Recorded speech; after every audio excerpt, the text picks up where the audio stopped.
Welcome to Gyanmanjari modern school YouTube channel આપનું સ્વાગત કરે છે.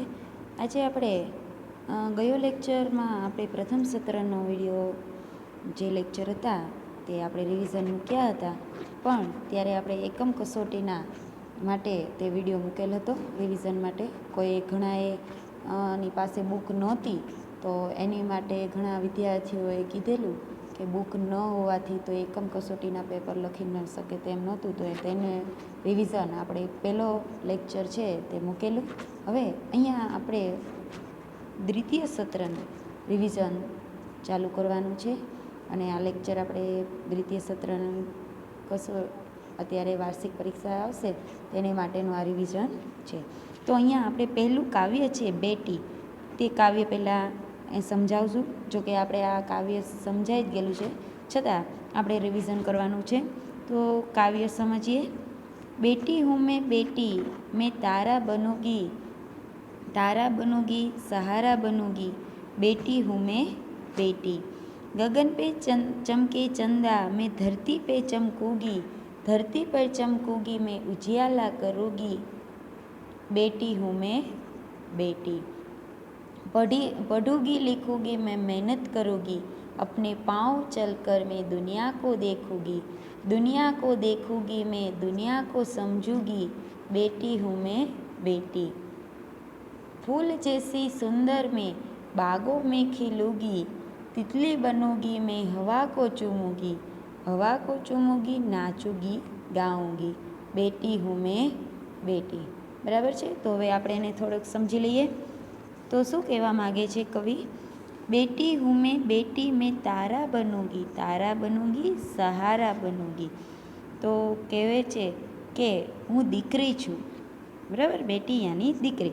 હું દીકરી છું, હું પોતાનો વિકાસ કરીશ, એટલે પોતાની જાતનો હું પોતે વિકાસ કરીશ દુનિયાનો. હું બીજાનો સહારો બનીશ, તેમને આશરો આપીશ. હું દીકરી છું, દીકરી. હું કોઈ દિવસ પાછળ ફરીશ નહીં. गगन पे चमके चमदा, मैं धरती पे चमकूंगी, धरती पर चमकूंगी मैं उजियाला करूंगी.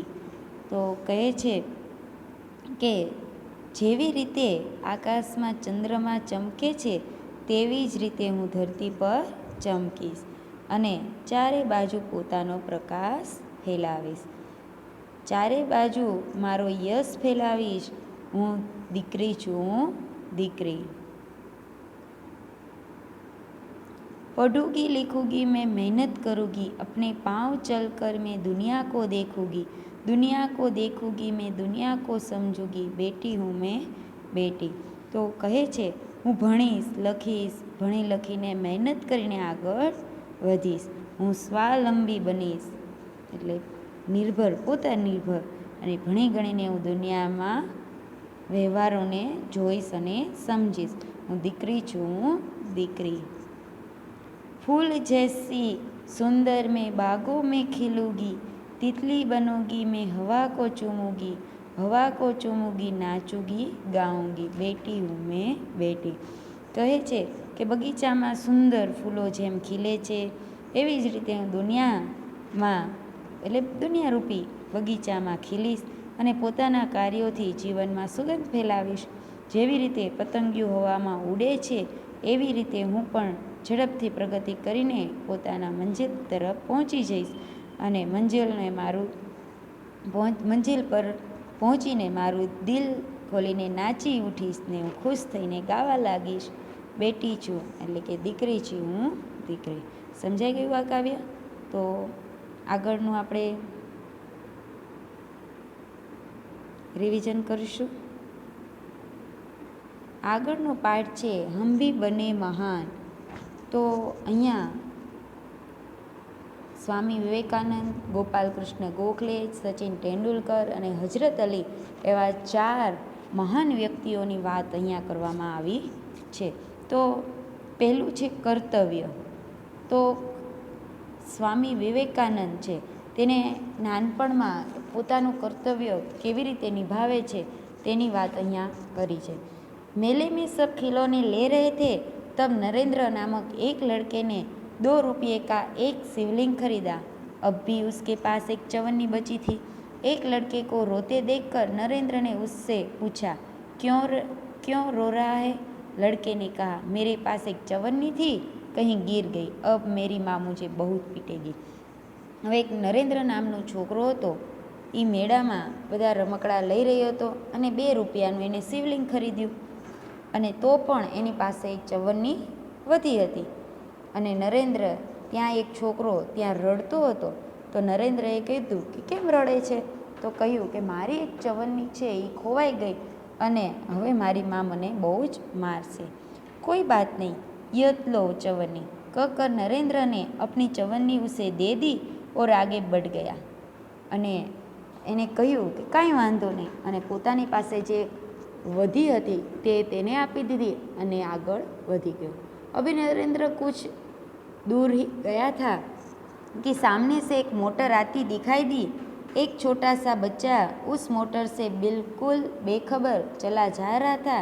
नरेंद्र ने झपट कर उस बालक को खींच लिया. एक पल की देरी होती तो वह बालक मोटर के नीचे आ जाता. इस झपटने की क्रिया में नरेंद्र के हाथ से शिवलिंग छूटकर गिर गया और टूट गया. इस दौरान इकट्ठे हुए लोगों में से किसी ने कहा, बेचारे का नुकसान हो गया, कितनी चाव से खरीदा था शिवलिंग. यह सुनते ही नरेंद्र ने कहा, इससे क्या, इस बालक की तो जान बचाना मेरा पहला कर्तव्य है. આવી રીતે એ ચવન્ની દઈને આગળ વધે છે ત્યારે નરેન્દ્ર થોડોક આગળ ગયો છે. ત્યાં એક સામેથી મોટર આવતી દેખાણી અને એક છોકરો, એને ખબર નહોતી, નાનો બાળક હતો, તેને ખબર નહોતી કે પાછળથી મોટર આવે છે અને એને ખેંચવામાં, એને ત્યાંથી દૂર કરવામાં બાળકને અને એ બંને પડી ગયા. ત્યારે એ ઝપટમાં આવી ક્રિયા કરવા રહ્યા ત્યાં નરેન્દ્રના હાથમાંથી તેને 2 રૂપિયાની જે શિવલિંગ ખરીદી હતી તે તૂટી ગઈ. ત્યાં બધા ભેગા થઈ ગયા હતા. તે લોકોએ કહ્યું કે બચારાનું નુકસાન થઈ ગયું. કેવી ચાવથી, એટલે કેવા મનથી એને આ ખરીદેલું. ત્યારે નરેન્દ્રએ વાત સાંભળી અને કહ્યું કે એમાં શું, બાળકની જીવ બચાવવાનું જ મારું પહેલું કર્તવ્ય હતું. वस्तु से भी व्यक्ति का जीवन ज़्यादा महत्वपूर्ण है, मानवता सबसे ऊपर है. बचपन से ही ऐसे ख्यालात रखने वाला नरेंद्र आगे चलकर स्वामी विवेकानंद के नाम से प्रसिद्ध हुआ. તો આ કોની વાત હતી? સ્વામી વિવેકાનંદની વાત હતી. તેને નાનપણની આ ઘટના હતી. બરાબર. હવે આગળ, નિયમ सबके लिए है. बात सन 1885 की है. पूना के न्यू इंग्लिश हाई स्कूल में समारोह हो रहा था. प्रमुख द्वार पर एक स्वयंसेवक नियुक्त था, जिसे यह कर्तव्य भार दिया गया था कि आने वाला अतिथियों के निमंत्रण पत्र देखकर उन्हें सभा स्थल पर यथास्थान बिठा दे. उस समारोह के मुख्य अतिथि थे मुख्य न्यायाधीश महादेव गोविंद रानड़े. जैसे ही वो विद्यालय के द्वार पर पहुँचे, वैसे ही स्वयंसेवक ने उन्हें अंदर जाने के शालीनतापूर्वक रोक दिया और निमंत्रण पत्रक की मांग की. અહીંયા 1885ની વાત છે. પૂનામાં ન્યૂ ઇંગ્લિશ હાઈસ્કૂલમાં સમારોહ, અહીંયા કાર્યક્રમ ચાલી રહ્યો હતો. મુખ્ય દ્વાર, મેઇન ગેટ હોય ત્યારે એક સ્વયંસેવક રાખવામાં આવ્યો હતો અને એને એવું કામ સોંપવામાં આવ્યું હતું કે કોઈ પણ આવે, અતિથિ કે કોઈ પણ આવે તો એનું પહેલાં નિમંત્રણ પત્ર જોવાનું અને પછી એના જગ્યાએ એને બેસાડી દેવાના. અને મુખ્ય અતિથિ ત્યાંના ન્યાયાધીશ મહાદેવ ગોવિંદ રાનડે નામના વ્યક્તિ હતા. ત્યારે તે વિદ્યાલય પાસે પહોંચ્યા, સ્કૂલ પાસે પહોંચ્યા અને એને સ્વયંસેવકે એને નમ્રતાપૂર્વક એની પાસે નિમંત્રણ પત્ર માગ્યું. બેટા, मेरे पास तो निमंत्रण पत्र नहीं है, रानड़े ने कहा. તે મહેમાન હતા અતિથિ, એને કહ્યું કે મારી પાસે તો નથી, ક્ષમા કરે, તબ આપ અંદર પ્રવેશ ન કર સકેગે. સ્વયંસેવક કા નમ્રતાપૂર્વક ઉત્તર થા. નમ્રતાથી તે સ્વયંસેવકે કહ્યું તો તમે મને માફ કરો, તમે અંદર જઈ શકશો નહીં. द्वार पर रानड़े को देखकर स्वागत समिति के कई सदस्य आ गए और उन्हें मंच की ओर ले जाने का प्रयास करने लगे. અને ત્યાં મેં અતિથિને જોઈને ત્યાં સમિતિના બધા સદસ્ય આવ્યા અને તેને મંચ સુધી, સ્ટેજ સુધી લઈ જવા બધા પ્રયત્ન કરવા લાગ્યા. पर स्वयंसेवक ने आगे बढ़कर कहा, श्रीमान, मेरे कार्य में यदि स्वागत समिति के सदस्य ही रोड़ा अटकाएंगे तो फिर मैं अपना कर्तव्य कैसे निभा सकूँगा. અને તેને બધા જે લોકો હતા એને કહ્યું કે તમે જ તે આવી રીતે મારા કાર્યમાં તમે વિઘ્ન નાખો તો હું મારું કાર્ય કર્તવ્યપૂર્વક કેવી રીતે કરી શકું. कोई भी अतिथि हो उसके पास निमंत्रण पत्र होना ही चाहिए. भेदभाव की नीति मुझसे नहीं बढ़ती जाएगी. કે કોઈ પણ વ્યક્તિ હોય, અતિથિ હોય તો તેની પાસે નિમંત્રણ પત્ર તો હોવું જ જોઈએ. આવી રીતે ભેદભાવની નીતિ મારાથી નહીં થઈ શકે. यह स्वयंसेवक आगे चलकर गोपाल कृष्ण गोखले का नाम से प्रसिद्ध हुआ और देश की बड़ी सेवा की. तो એ વ્યક્તિ કોણ હતું? ગોપાલ કૃષ્ણ ગોખલે. અને મોટા થઈને તેને દેશની સેવા કરી. હવે આગળનું છે સફળતા કા રહસ્ય. अंडर 14 क्रिकेट टीम के कप्तान के रूप में एक लड़का अपनी टीम के साथ क्रिकेट मैच खेलने के लिए अहमदाबाद में आया था. उसकी टीम 5 स्टार होटल में ठहरी थी. सुबह उठते ही पूरी टीम कोच मैनेजर के साथ अल्पाहार के लिए तैयार थी. एकमात्र कप्तान नहीं दिखाई दे रहा था. उसे ढूंढने के लिए पूरी टीम लग गई पर वह नहीं मिला. बाद में किसी ने जाकर उसके कमरे की गैलरी में देखा तो वो एक हाथ से गेंद फेंक रहा था और ज्यों ही गेंद दीवार से टकरा कर वापस आती थी तो दूसरे हाथ से बल्ले से गेंद को खेल रहा था.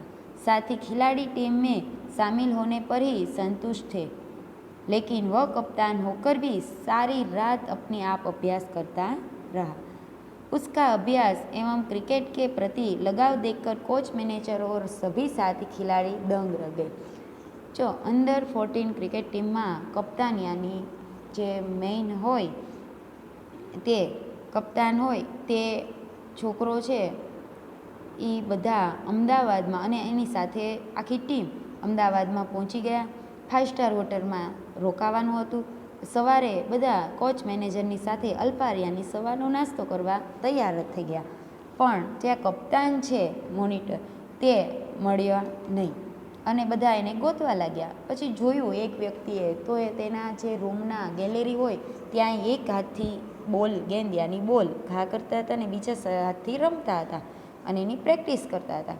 ત્યારે બધા લોકો તો આ ટીમમાં આવી જ ગયા, તેનેથી સંતુષ્ટ હતા, પણ અહીંયા આ જે કપ્તાન છે એ આખી રાત એ એનું કાર્યની અભ્યાસ કરી રહ્યા હતા અને આ જોઈને બધા દંગ રહી ગયા. આશ્ચર્ય થયો બધાને. आगे चलकर इसी लड़के ने क्रिकेट जगत में अद्वितीय सफलता प्राप्त की. कई विश्व रिकॉर्ड उसने कदम चूमने लगे. किसी ने उसकी सफलता का रहस्य पूछा तो बड़ी विनम्रता से उत्तर दिया कि मैं हर मैच 3 बार खेलता हूँ. અને જો આ જે વ્યક્તિ છે કપ્તાન એ આગળ જઈને એને ઘણા રેકોર્ડ લીધા, એને રેકોર્ડ કર્યા અને એની ઘણી વાર એને ઘણી સફળતા મળી. અને એકવાર એનું રહસ્ય પૂછવામાં આવ્યું ત્યારે એને विनम्रताથી जवाब आप्यो, मैं हर मैच 3 बार खेलता हूँ. पहले अभ्यास के रूप में, दूसरी बार सचमुच मैदान में, तथापि मैच के बाद मूल्यांकन व सुधार आवश्यकता के रूप में. जो 2-3 વાર મેચ રમે કે પહેલાં કે એ રમે છે, પછી બીજી વાર જ્યારે એ મેદાનમાં, પહેલી વાર જ્યારે પ્રેક્ટિસ કરે પછી મેદાનમાં રમે અને મેદાનમાં એની જે ભૂલ થાય એની માટે સુધારો, જે ભૂલનો છે એનો સુધારો કરવા માટે ત્રીજી વાર એ રમે છે. यह लड़का कोई और नहीं, क्रिकेट की दुनिया में सफलता के नित नए कीर्तिमान स्थापित करने वाला हमारा सचिन रमेश तेंदुलकर है. सचमुच एकाग्रता, अविरत अभ्यास, कठोर परिश्रम एवं लगन ही सफलता के आधार है. जो આપણે એકાગ્રતા, કોઈ પણ સફળતા મેળવવી હોય તો એકાગ્રતા જરૂરી છે. અવિરત એટલે નિરંતર અભ્યાસ કરવો જોઈએ અને કઠોર પરિશ્રમ એટલે ખૂબ મહેનત પણ આપણે કરવી જોઈએ. તો આ જો 3 વાર આપણે પણ એવી રીતે કરવું જોઈએ. કોઈ પણ એક્ઝામ હોય તો પહેલાં આપણે એની પ્રેક્ટિસ કરવી જોઈએ, વાંચવું જોઈએ, પછી પરીક્ષામાં આપણે લખવાના જ છીએ અને ત્યારે અભ્યાસ કરીએ અને પછી આપણે એમાં કઈ ભૂલ થઈ એની માટેનો પણ અભ્યાસ કરવો જોઈએ. प्रामाणिकता. एक दिन हजरत अली राज के खजाने की जांच करने गए थे. એક દિવસ હજરત અલી નામના જે છે ખજાનામાં પોતાનો જોવા गया હતા। काम करते करते अंधेरा हो गया, मोमबत्ती जला गई। थोड़ी देर बाद दो सरदार अपने निजी काम के लिए उनके पास आए। तो हजरत अली કામ કરતા હતા અને સાંજ પડી ગઈ, અંધારું થઈ ગયું, તો એણે મીણબત્તી જલાવી અને પછી બે સરદાર એના પોતાના કામ માટે ત્યાં આવ્યા હતા। हजरत अली ने उन्हें बिठाने के लिए कहा। हिसाब की जांच पड़ताल पूरी हो गई। हजरत ने मोमबत्ती बुझा दी और मेज के खाने में से दूसरी मोमबत्ती निकाल कर जला दी। હવે એનું કાર્ય પતે નહીં ત્યાં સુધી એને બેસવાનું કહ્યું અને તેનું કાર્ય પત્યું એટલે તે મીણબત્તી તે બુઝાવી દીધી અને બીજી એના ટેબલમાંથી मीणबत्ती काढ़ी। सरदार को यह देखकर बड़ा आश्चर्य हुआ। हजरत अली ने एक मोमबत्ती बुझाकर दूसरी क्यों जलाई, यह सरदार न समझ सके। एक सरदार ने बड़ी निम्रता से हजरत अली से पूछा। हजरत अली बोले, भाई अब तक मैं राजकाज का काम कर रहा था, इसलिए राज की मोमबत्ती जला रखी थी। अब निजी काम शुरू हुआ है, इसलिए मैंने अपनी मोमबत्ती जला ली, नहीं तो मैं चोर या हरामखोर कहलाता। हर एक आदमी को चोरी और हरामखोरी के बचकर चलना चाहिए, चाहे वह अमीर या फकीर। तो एक सरदारથી રહેવાનું નહીં અને એને પ્રશ્ન કર્યો ત્યારે હજરત અલીએ એવો જવાબ આપ્યો કે પહેલાં હું રાજનું કામ કરી રહ્યો હતો એટલે મેં રાજ્યની મીણબત્તી જલાવી હતી, હવે હું મારું પોતાનું કામ કરું છું એટલે મારી પોતાની મીણબત્તી જલાવું છું, નકર હું ચોર અથવા હરામખોર કહેલાવું। એટલે જો ચોરીથી અને હરામખોરીથી આપણે બચવું જોઈએ, अमीर हो के फकीर। देखने में तो यह बात बहुत छोटी सी लगती है, पर है बड़े महत्व की। अब हम आज़ाद हो गए हैं, राजकाज का काम तभी अच्छी तरह से चल सकता है जब लोगों में इस तरह की प्रामाणिकता हो। हमारे पूर्वजों ने कहा है, माँ वृद्ध कश्यस्वी धननम, किसी के धन माल की लालसा मत करो। શું કહે છે લોકોએ કીધેલું છે પહેલાંના કે કોઈના માલ સામાનની આપણે લાલચ કરવી જોઈએ નહીં, આપણું જ વાપરવું જોઈએ। यह मनुष्य के लिए सबसे बड़ी सीख है। મનુષ્ય માટે શું શીખ છે કે આપણા માલ સામાનની આપણે વાપરવો જોઈએ, કોઈનું વાપરવું જોઈએ નહીં। હવે છે ત્રીજો પાઠ, સચ્ચા હીરા। તો અહીંયા કહેવામાં આવ્યું છે, આ પાઠમાં આપણે એ સમજવાનું છે કે કેવો આપણા બાળકમાં જેટલું જ્ઞાન છે તો એ કઈ દિશામાં વાપરે છે, જ્ઞાનનો ઉપયોગ કેવી રીતે કરવો તેની માટે અને સંસ્કાર કેવા છે તેની માટેનો અહીંયા આ પાઠ છે। तो पाठ शुरू करिए।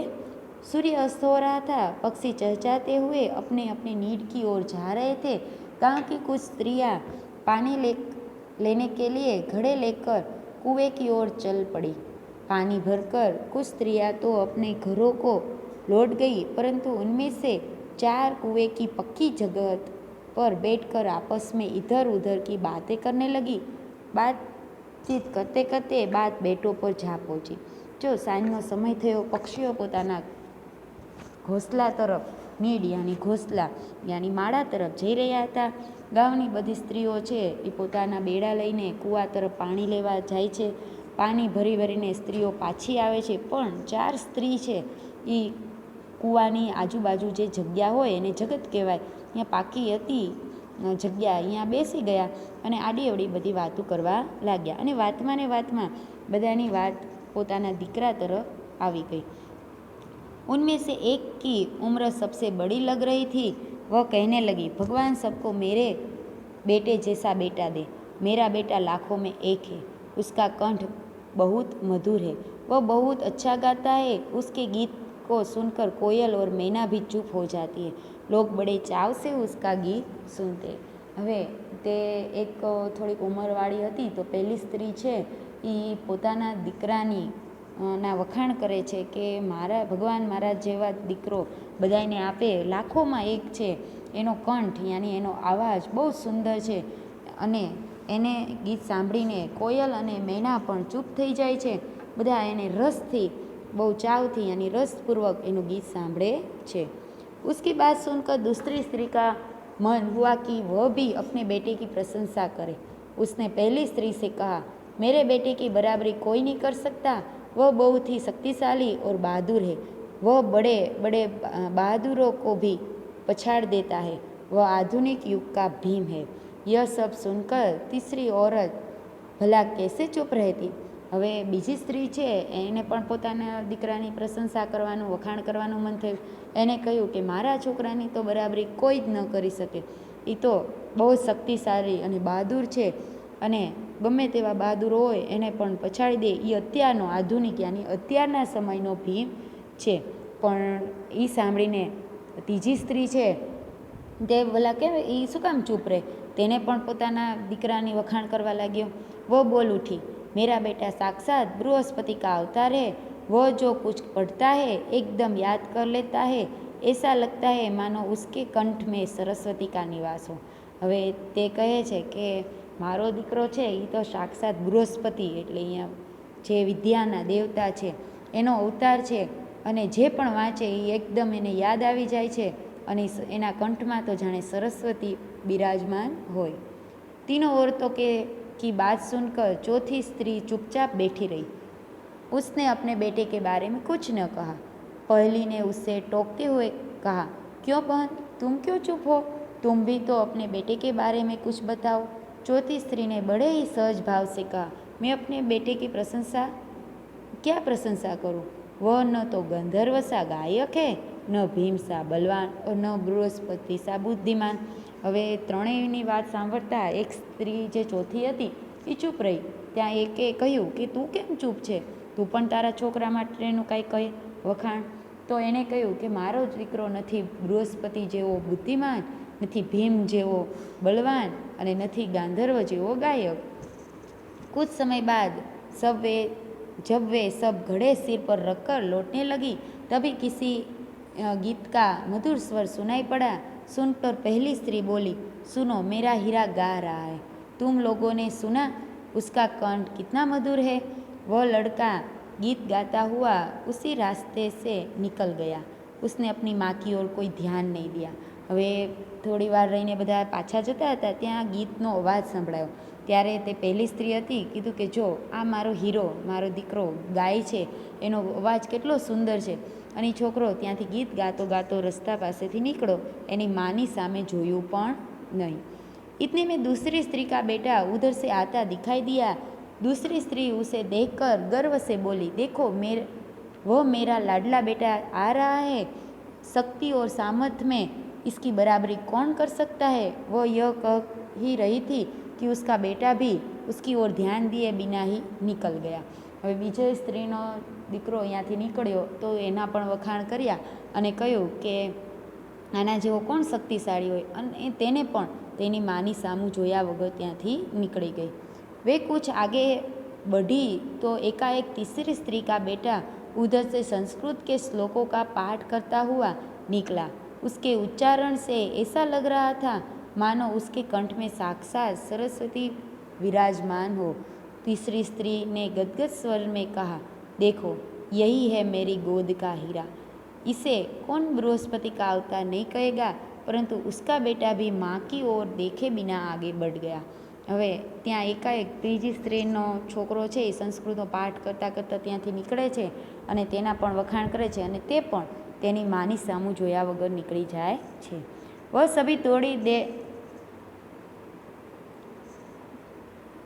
सभी थोड़ी ही दूर गया था कि चौथी स्त्री का बेटा भी अचानक उधर से निकला. वह देखने में बहुत ही सीधा साधा और सरल प्रकृति का लग रहा था.